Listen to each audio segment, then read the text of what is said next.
Kyle Lowry just signed with the Miami Heat, creating a super team. Welcome everyone, this is Prime Time and let's get it started. Before we start, only 29% of you are subscribed. If you haven't already, please subscribe. Helps me out a lot. Anyway, let's get it started. So the Miami Heat entered free agency with a plan. I don't know where they got all this money from, but they signed Kyle Lowry, in a sign and trade. Re-signed Duncan Robinson. Re-signed Jimmy Butler, gave him a 4-year, $184 extension. And signed PJ Tucker. I'm going to talk about these four moves. Let's start out with the Kyle Lowry one. So, Kyle Lowry, you should all know this, he was a former Toronto Raptor. He won an NBA championship back in 2019 with the Raptors. And Lowry has become a very good point guard in today's league. He is a facilitator, he can make plays, he can score, he can shoot. And this was probably the best place he could have gone. And he's also good defensively. Let's say that. So Kyle Lowry, Jimmy Butler, Bam Adebayo, those three are amazing defenders. And this team is going to be one of the best defensive teams in the league. The thing about the Miami Heat right now is they have a lot of depth, talent, and great coaching. Right? Erik Spoelstra is one of the best coaches in the league right now. That's why he's had the same job ever since Pat Riley became a front officeman. That's why Erik Spoelstra has been coaching this Miami Heat team for so many years, because he's that good of a coach. And with talent, Jimmy Butler is your go-to guy. Honestly, he's your go-to guy in the fourth quarter. He's a bucket getter, and he can play. He's an amazing defender. So combine Jimmy Butler.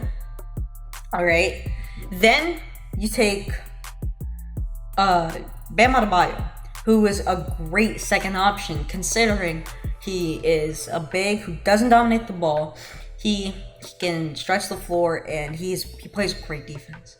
Then we get Kyle Lowry, who is 35, sure, and he's gonna regress. But you're getting a facilitator, which is what the Heat missed out on. When the Heat made their finals run back in 2020, they had Goran Dragic as the starting point guard, and Kendrick Nunn came off the bench. The thing is, Dragic was past his prime, and he was actually hurt, I believe, for a bit in the playoffs. So Dragic's out of his prime, and he is not a great scorer. Kendrick Nunn, he was a rookie that year. So he was a great scorer coming into the NBA, but he wasn't a facilitator. Kyle Lowry is both, and he plays good defense for a point guard. So this is what the Miami Heat need to get to from the good to the great. Remember, they were swept last year by the Milwaukee Bucks. Now combine Kyle Lowry, Jimmy Butler, Bam Adebayo, Duncan Robinson. This team in Precious Achiuwa, Kendrick Nunn, Tyler Hero. This team is deep. And I'm going to talk about another move here, getting PJ Tucker. Now, as we all know, Andre Iguodala, the Heat chose not to re-sign him. The thing about Iggy is he's one of the best pure defenders in our league. He can pretty much guard anyone. That's really why he won Finals MVP. He slowed down LeBron to a pretty bad shooting percentage. Iggy is one of the best pure defenders in our league. So is PJ Tucker. The difference is the Heat were able to pay much less to get PJ Tucker than Andre Iguodala. And that was the move they had to make in order to get Kyle Lowry.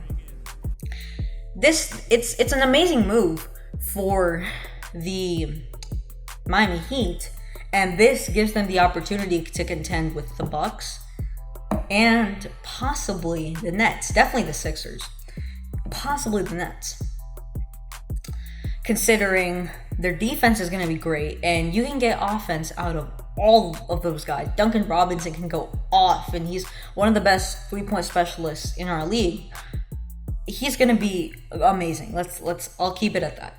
So overall, I love this sign and trade for the Miami Heat and for the Toronto Raptors. Really, it's not rebuilding; it's retooling. Your Kyle Lowry's 35, and it's a good move to not re-sign him and to do a sign and trade. That way, you're at least getting stuff back. And with Van Vliet, Scotty Barnes, Pascal Siakam.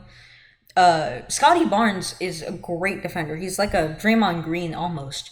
Thing is, he loves to do that. Pascal Siakam, on the other hand, he could definitely be that guy. He just wants to be he wants to be that offensive guy. Now that you have both, you can really play around with what you want to do with Scotty at the 3, Pascal at the 4.